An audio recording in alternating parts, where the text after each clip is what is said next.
Peggy 16.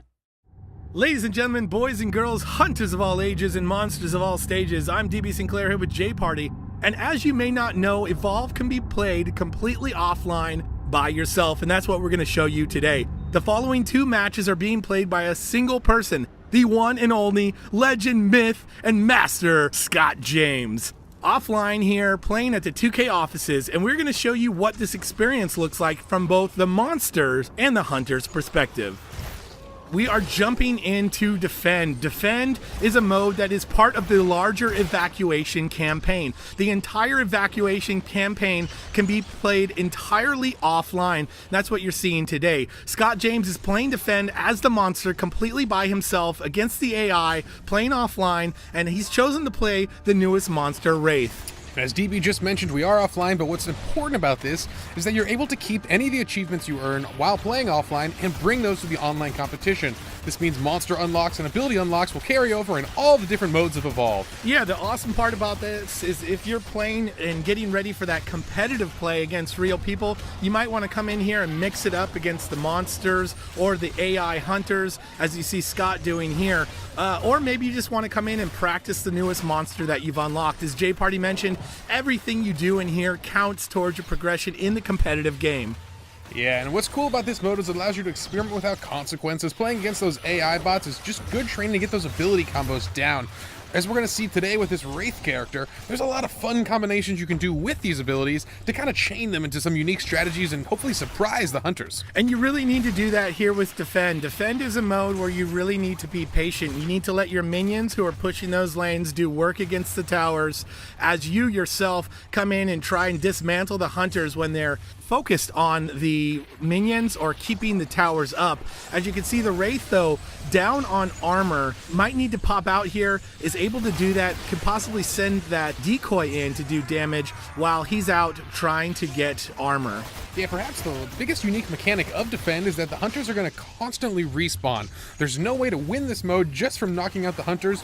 You will need to destroy the objectives. So that makes prolonged combat not optimal for the monster, as he's going to want to get out once that armor's gone and do the damage he can when he has AI backup, and those are those other little tiny Goliaths running around trying to tear down the generator. That said, if you could take the hunters out, they do have to wait for their dropship. You can use that time to take down the tower in your way or any of the turrets. You've seen the monster focusing two of the hunters, got him backed in the corner, and is able to potentially get one of them down there. I don't see the hunter as dead yet, so nicely done with the cloak there from support. Yeah, and that Supernova move just dishing out the damage. One of the Wraith's strongest abilities in her kit is that Supernova, and she's going to really rely on that to take down these hunters, as she's able to isolate Daisy here and remove that extra factor from the team and get rid of those random revives. Also, when you take down the hunters or Daisy, of course, and you kill them to their death, you will be able to munch on their corpses, and that will give you some armor to go back into the fight. In Defend, you want to be really patient. You want to pick your battles. You want to go in when you have armor, as there is a lot of firepower coming back at you. Yeah, worth noting, although the hunters are going to constantly respawn, the monster, however, has a very limited health pool. Because you start at level 3, there is no way to gain health in this mode, and that makes that armor management just so important. You need to bail when your armor's down and get in there when it's up. Specifically, look for the support of those AI monsters. As you can see just on the edge of the Wraith screen there, it looks like they're moving towards the second objective here as that first generator is down. Yeah, generator 2 already being worked on by the minions. The Wraith using that decoy, sending it towards the generator as well, while the Wraith itself is going to pop that Supernova and be able to take down one of the turrets. As you can see, what Scott is doing is he's using that armor to go in and take down the turrets, then backing out, letting the minions do their job, and hopefully getting some more armor so he can go back in. Yeah, I like this decision here, taking down those turrets early. It's going to give the space the AI needs to hopefully get the small Goliaths in there to tear down the objective. Your goal really as the Wraith is just to distract the hunters, keep them on their back foot, and don't allow them to focus the fire on those small little Goliaths. You're seeing the minion timer up in the left-hand corner, as well as the countdown timer for the mode. That is basically when the evacuation ship will leave. Right now, you're seeing hunters will win in 5 minutes and 46 seconds if the monster is not able to destroy the final objective.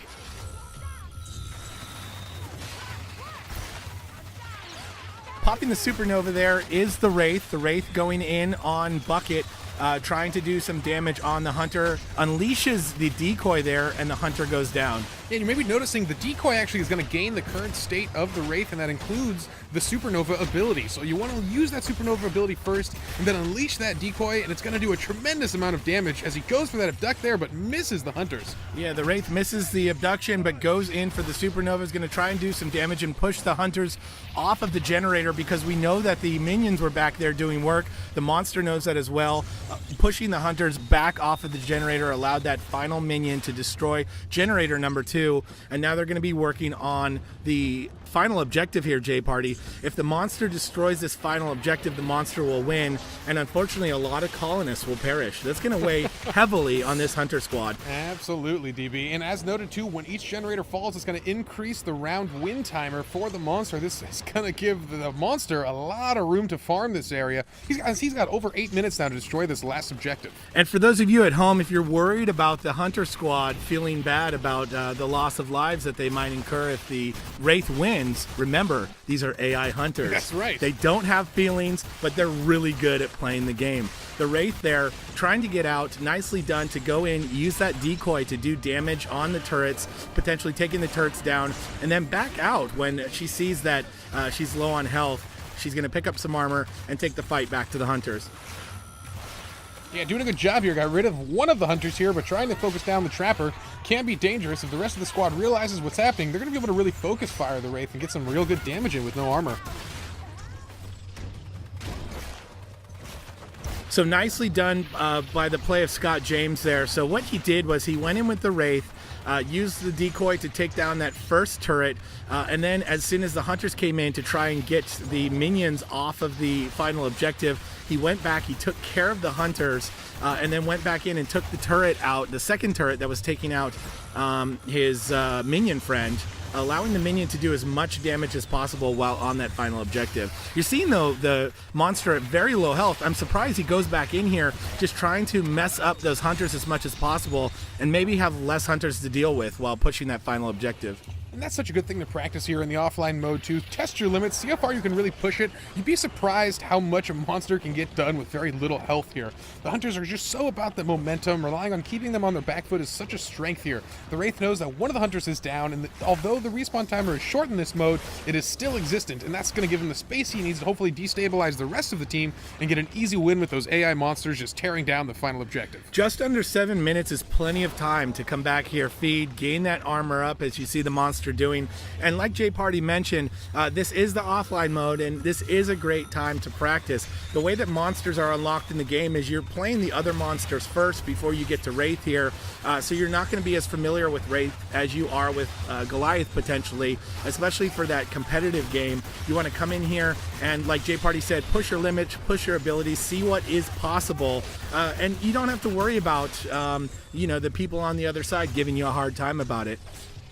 Yeah, absolutely. And some of the cool strategies you see the Wraith using that decoy to send out, get the hunters distracted, and then go for the sneak bounce on some unsuspecting prey there. And look at that attack, so perfect. Such a strong combo. Unfortunately, the AI is quick to respond and is going to shoot him right off their ally. He does shoot him off, but he gets that poke there with his little blade into the face of Hyde. Hyde goes down. He's going to eat Hyde. He's going to gain armor right from the hunter there. That's another reason why in this mode you might want to take down a couple hunters while you're fighting near the objective. You won't have to go so far back into the forest or jungle area to get your farm on and get your armor up.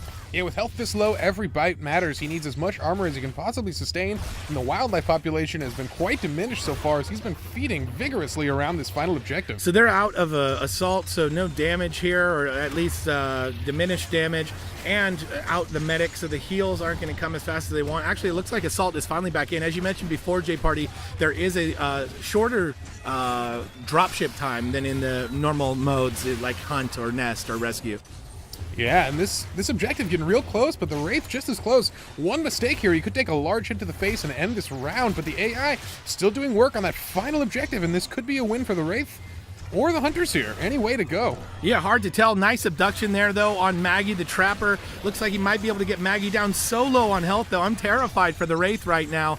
She needs to get out of there. Scott James is a smart monster player, though. He knows when he's reached his limits. Not so much when he plays the hunter, though, Jay Parties. We've seen him been picked off. But as the monster player, nicely done. Uses that decoy to not be focused. Such a low sliver of health. Let's see what he can do here. As the minions working on the objective, doing a lot of work for him. Nicely done to keep the minions going by taking out the hunters and Daisy.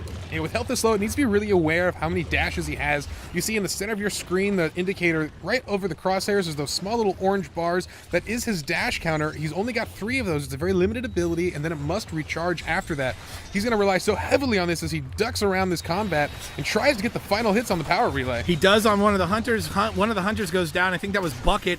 2 of the minions are still up. One of the minions is very low on health, but he already took out the turrets, so no turrets doing damage there. The minions continue to do work on the final objective as he's just keeping the hunters busy at this point. Yeah, trying to focus the medic there and also relying on taking out the support class. Wants to get rid of the utility on the team, and that's going to allow him to clean up the rest of the hunters with no real trouble, as this power relay is still clinging to life. Yeah, doing a great job there. Finally he does that supernova, goes in on the medic, gets the medic down.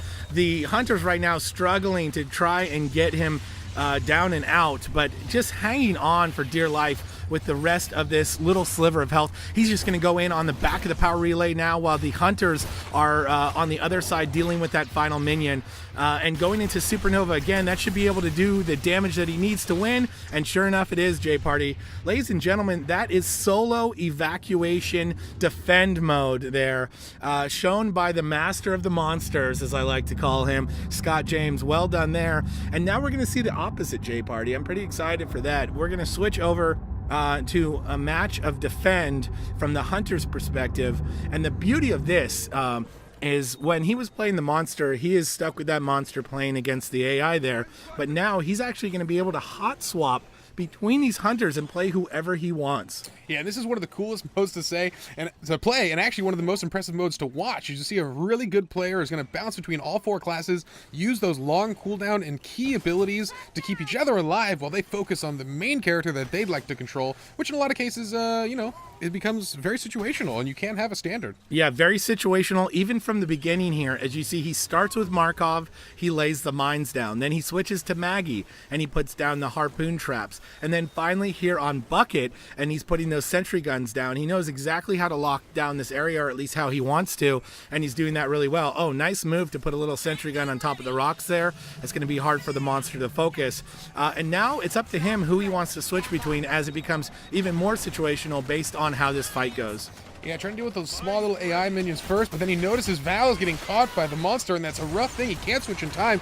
Val goes down here. We'll see if he tries to help Val up, but you probably don't want to play as one of the down hunters. Yeah, definitely not. He does switch indeed to Bucket. He's able to use that cloak to bring Val right back up. So nice move there by the support character. And what we're seeing here, J Party, is going to be Scott really controlling the game to how he wants to play it, being able to switch.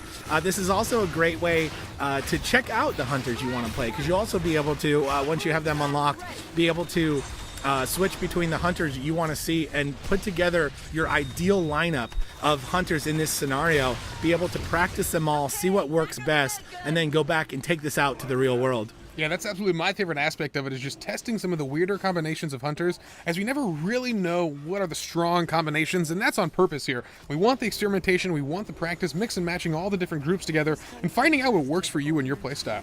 Yeah, it's pretty cool too with this defend mode.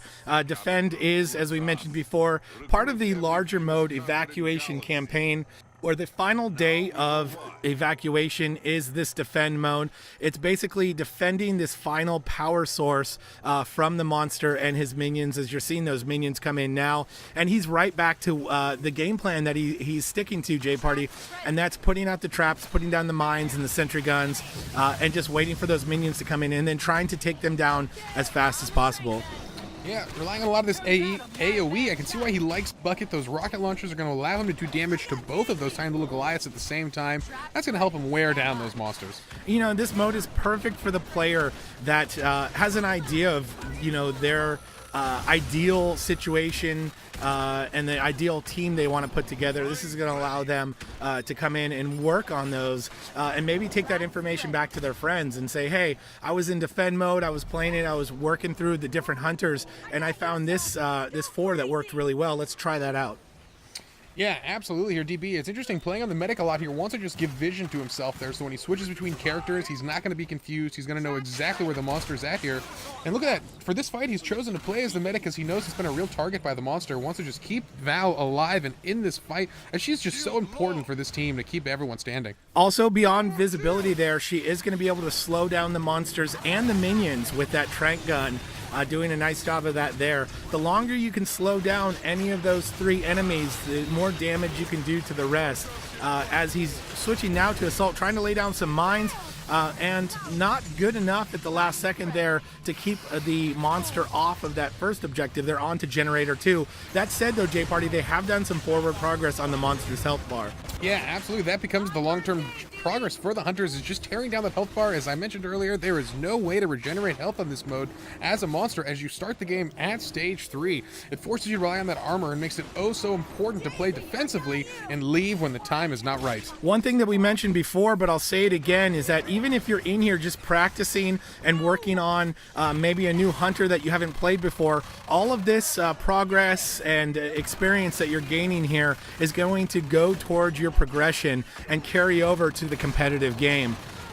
So it's pretty cool to be able to come in here and test out some new strategies, test out some new team comps, and test out maybe some new modes that you're not familiar with if you've just been playing Hunt, for example, and then take that to the real world, J-Party, and show them what it's all about. Yeah, each mode requires such a unique strategy and a different take on what you're going to do each time, and that's what's so fun here, is he's going to try some strange things here. And I like what Scott James chose on this one. Went with a really defensive team, a lot of mines to be placed by each member, and that's what allows him to just maximize the utility of each hunter here. And the Wraith coming back in, trying to get some damage, but the Wraith with such a low armor pool needs to be very careful. Yeah, the Wraith too, also very susceptible to this trap team, J-Party. The traps laying around are good to catch both the Wraith and the decoy there. And this team doing a lot of damage when Markov can get those mines down. Unlike the, nice abduction there on the medic. Really nicely done to separate the medic there. So even the AI monster showing a trick or two here. Yeah, absolutely, going for the body there, not the player reviving it. Unfortunately, Val does get back into this fight, and with everyone almost standing here, the monster might need to retreat here as that armor once again getting just so low. Yeah, so what we're seeing here, J-Party, with those mines is that the other monsters, Kraken and Goliath, both have some pretty good counters towards their mines. It's a little bit harder with the Wraith, so I believe that's why Scott went with Markov here. He can lay those mines down. One of the ways that the Wraith is going to have to combat those mines is by potentially focusing that decoy on a hunter that's on the other side of the mine, having that decoy go through the mine. As you see him switch to Val here, he's trying to regroup and trying to get the hunters back to this generator here and hopefully keep it away from the monsters as you see the minions coming in. Yeah, and getting comfortable with those abilities is something that does require practice. Once again, perfectly utilized here in the offline mode. Testing some of the weirder mistakes where it just kind of looks embarrassing, where you mess it up the first few times, but you practice it offline, you master those strategies, and then bring them to the face of the internet and just smash folks online. Yeah, sentry guns also really good against the Wraith. You can lay those out when the Wraith comes in. Even if the Wraith is using that supernova to do lots of damage onto the hunters, it's going to take damage itself with all these traps laid around. There's no way to escape them all. And then again, he's going to switch to Bucket and he's going to put down those sentry guns. He's really just going through the cycle of hunter players there to lay down the best defenses possibly, and then playing the player that he wants to use in the moment. You would notice as a lot of his strategy here is just maximizing the use of those traps, those mines, just making sure they're down, and then giving the rest of his team vision. I love what he's doing. He bounces between Bucket and as well as Val, and wants to focus on tracking the monster down, so no surprises here. And I like it. Using the UAV here, and look at that. Gets a spot already. He's going to be able to track this Wraith, and that's going to let the rest of the team know exactly where she's lurking. He also saw the minions in the UAV there too, so he knows that they're coming in, and he knows exactly where they are. As the monster is tracked there, he's going to switch to Val, and he's going to get that trank gun in and slow down the monster. This is going to buy the hunter team some time. As you can see, the timer down to 2 minutes and 26 seconds. This is a hunter win if they are able to hold the monster and the minions off for that time. But as we mentioned in the other video, 4 minutes will be added to the timer if the monster can get through. Yeah, this is actually looking good though for the hunters right now. 2 minutes is a pretty decent amount of time, although as I say, the generator continuing to take losses and a hunter goes down there. We'll see if he switches out of the support class and focuses on trying to get himself back in the fight. Yeah, 2 hunters go down, J Party. It looks like Assault and the medic, or excuse me, support and Assault. The Trapper good to go to get him back up, and Daisy helping with that as well. Trying to get away from the Wraith there, laying down some traps as the Wraith is coming in. That AI monster trying to do work here on Scott. And doing some work there, knocking down a bunch of the hunters. Oh, and takes him down at the end there, but look at this dropship full of the whole squad here. And this is not a good look for the team, as they're going to have full reign over the generator for all the monsters there to just tear it apart here. But once again, the short dropship timer gets you right back into the fight in this mode. Yeah, fortunately, they got the short dropship, but it is the entire team out of commission at the moment. So the generator being worked on by the monster and its minions, as J Party mentioned. This is going to give him some time to get in there. It looks like the monster might have actually gone back out to get some armor. Sends in the decoy first. The decoy can do a lot of damage. I'm not sure if they trapped the decoy or the monster. Maybe they got both, J Party. Only time will tell. Yeah, actually, they got a real lucky break for the hunters there. It looks like they took out the AI support right before they all got wiped there. So not a lot of progress made on the generator, even with all the hunters dead. With them back in the fight here, they're at full strength and tearing apart these little tiny Goliaths. And a really great arena, J Party, as you see us, is just on the edge of the generator there. So the minions are trapped in here and not able to get to the generator. So a beautiful arena by Scott as he switches back and forth between the rest of the hunters, trying to do damage to take the minions down. And he does a great job of that. And that generator looking nice and good, has no progress made to it since we mentioned it before. Here comes the Wraith, or is it another decoy? Looks like a decoy, J Party. And you know, that is one of the most important abilities of a trapper, is to really visualize the size of the arena. Some of the cool setups you can get as a skilled trapper are just incredible, as they've done right here, blocking out all of the monsters from the generator. They're forcing this fight off, just barely off of it. And that's what's so strong about this. And with only a couple seconds left, the hunters are about to take this victory. Yeah, the hunters are going to win here, and they do, J Party. The countdown timer, the Wraith does not even get to the final objective. The lockdown with that arena, I feel like, was the final blow to the AI hunters there. And ladies and gentlemen, that was Scott James playing as the hunters that time, going against the AI monster. And that is solo defend, part of the entire solo mode. We're out of time, so we will see you next time when we bring you Between Two Beards.